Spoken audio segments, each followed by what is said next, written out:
Ladies and gents, what's going on? Welcome back to another video. I hope we're all doing well as always. Thank you very much for your guys' support. The channel, guys, greatly appreciated. Now, if you didn't know already, I'm sponsored by GGHost. They're also doing Power servers now. And don't forget to use my name, RayKit, in the promo section before purchase. Otherwise, you're not going to get your 50% off on your first month. Thank you very much, ladies and gents. Right, okay, let's talk a little bit about Scum. Now, we understand right now Scum isn't in the best place. But guess what, ladies and gents?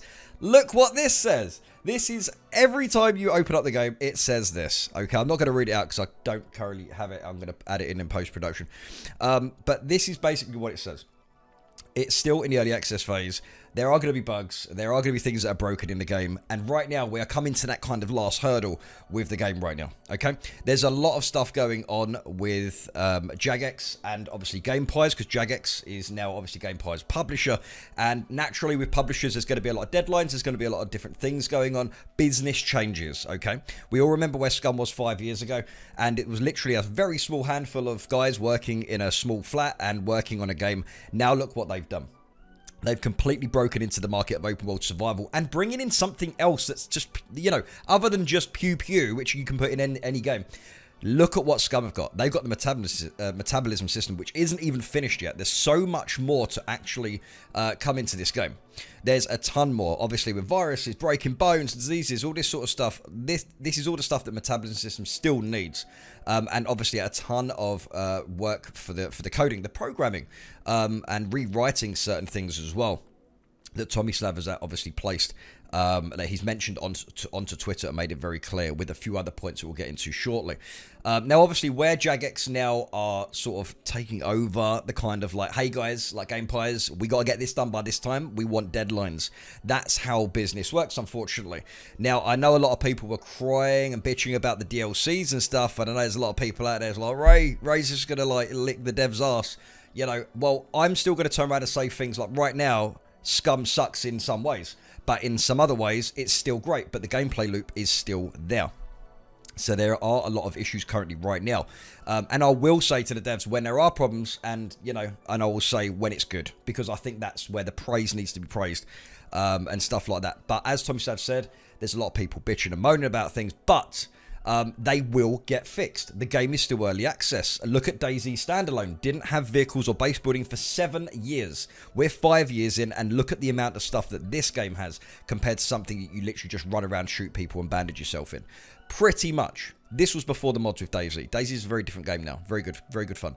But we're only 5 years in with Scum, and look at the stuff that we have. People weren't even screaming about that. Imagine that. Imagine that with DayZ, with having 5 years... right, 7 years without base building or any vehicles in the game. And this was copied from a mod that Dean Hall, aka RayKit, the developer's name, that implemented. It's absolutely insane.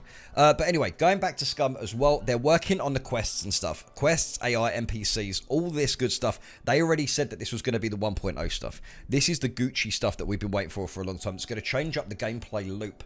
Now, obviously, Scum isn't for everyone. Some people don't want to trade. But, you know, we have different servers that cater for different playstyles. There's a million settings that will completely change your gameplay up with Scum. But going on back onto the DLC thing, not trying to bring anything negative here, of course, but looking at the positives of everything.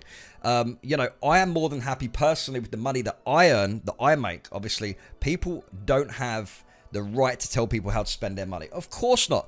But the premise of this is there are people out there who are like, well, they shouldn't be selling DLC during early access. Well, I would rather fund and help a genuine development team such as Enquiries, which are going to be creating such a name for themselves with this game alone when 1.0 comes out, compared to other games that they're going to make in the future as well. Enquiries are going to be huge. If Jagex are taking these guys up, they've got something good. They have something that no other game has in the world. But then you look at games like The Day Before, and then you look at the games like Dead Matter and stuff, and it's like, well, look at the amount of money that people got scammed from that. And I'm going to use the word scammed, because that is exactly what happened, even to myself. And then people were getting banned from these Discords and all that sort of stuff and everything. The devs literally have a marketing team. They have all the different teams that you need right now, and a social media team.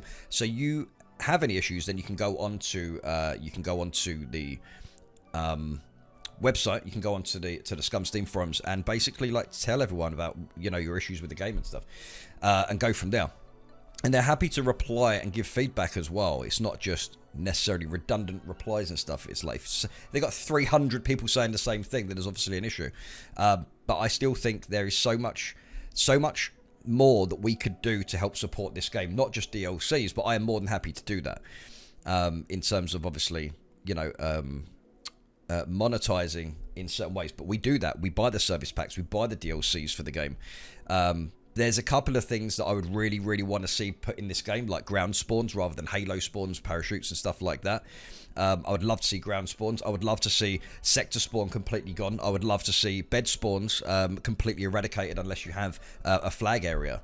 That is what I would do. That is what I would personally do. You want to make this survival, you want to make this harder, then do that. At the moment, it's kind of easy in that respect. Even though you do need to play Scum for a long time to get a lot of stuff done. But even still, this game is unlike no other. There isn't any other game like this. If I want to play the best racing game, I'll go play that. If I want to play the best open world survival game, I'll go to Scum. I won't even go to DayZ for that. DayZ is more, for me, it's more PvP, looter survival kind of thing. But with Scum, it's a whole new world. It's a whole new world. And if we had better modular base building within Scum as well, that would be absolutely phenomenal. But in terms of a player, from what I've seen over the last 5 years with things being implemented and everything, I would definitely take away bed spawns unless you have a flag area. The raiding just isn't fair.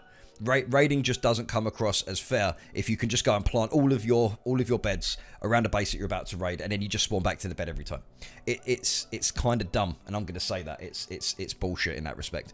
But then again, you can place these rules on your own particular servers, like we have on RKG. We haven't put that rule in, but there are rules that are in play to make it a better place and a safer environment for people to come and play in as well. I know it sounds like I'm having a bit of a rant here and I've nearly gone on for 10 minutes, but I think this is my opinion on where the game is right now. And you know what? Like, following this game for over 5 years now, I'm not going to slow down at the last hurdle. We're going to pick things up with a lot of the content and stuff that's going to be coming in soon. With Scum, especially with the quests and that, which is going to be great, because then obviously that's going to intervene with the fame points and the currencies and stuff, because obviously you're going to have some form of boss, because remember what they said in the trader zones about having like a boss guy who gives you the missions. So the quests and stuff is going to be really, really good, which gives other people a different gameplay loop other than just raiding, trading and looting. Like, pretty much that is pretty much what everyone's doing. You're just running somewhere, getting something, going to a trader and selling it and making money, and then you got more money. And that's pretty much it. But people get to a point, like, you can literally end game this game in a day or two, depending on the server that you play on. So that's why I play Scum for the survival side, but I'm always there and always will support the developers. Look, everyone's not going to agree with, hey, you shouldn't bring out DLC during the early access phase and stuff like that. Like, ladies and gents, look at how many game development companies have scammed people, right? And people think they have the audacity to have the right to turn around and dismiss a genuine development company such as Enquiries for trying to create a bit of funding. And funding doesn't always it's not infinite with publishers. Just because Jagex are a very big company, they're going to have limitations, and the devs are still going to do what they're going to do during the early access phase of them, because there's a lot of developers for Enquiries. They got families to feed, ladies and gents. It's just how it is. If my members and stuff didn't support my channel, I wouldn't be able to do this. I just wouldn't be able to keep it going. It is what it is. That's just how it is. This is pretty much what I wanted to say. By the way, I just wanted to let everyone know that quests and stuff are being worked on, which you guys know about. There's been a ton of hot fixes and stuff that's going to be coming into the game. Maybe create a little thread down below. What would you guys like to see? What's your thoughts and opinions on the bed spawn thing that I said? Like, not having a bed spawn outside of a flag area, for example. You got to look at the bigger picture of the game. You have to work to the next achievement. You build a base, now you can create a bed. Great, but you can't just go and spawn outside someone's base because you want to raid them every 5 seconds. I don't find that fair at all. I think that's a very, very broken system of raiding, hence why it's not in my interest. There's a lot of different things with Scum that I do like, and there's some things that I don't like. But with the way that they're going, it's, or where they're going, it's going to be very interesting to say the least, and I cannot wait to see what they're going to be doing. So, ladies and gents, I just want to say a massive thanks to all of my members on the channel, everyone supporting the channel, my Guardians, which is the highest tier on the channel. Thank you so much, ladies and gents. Really do appreciate that. And to all my other members, of course, thank you so much. Have a lovely day. Look after yourselves. That's my little speech over. And yeah, smash the like button, hit that subscribe, and I'm full-time on the channel, so don't forget to click the notification bell as well, all right? Guys, stay safe, look after yourselves. Peace.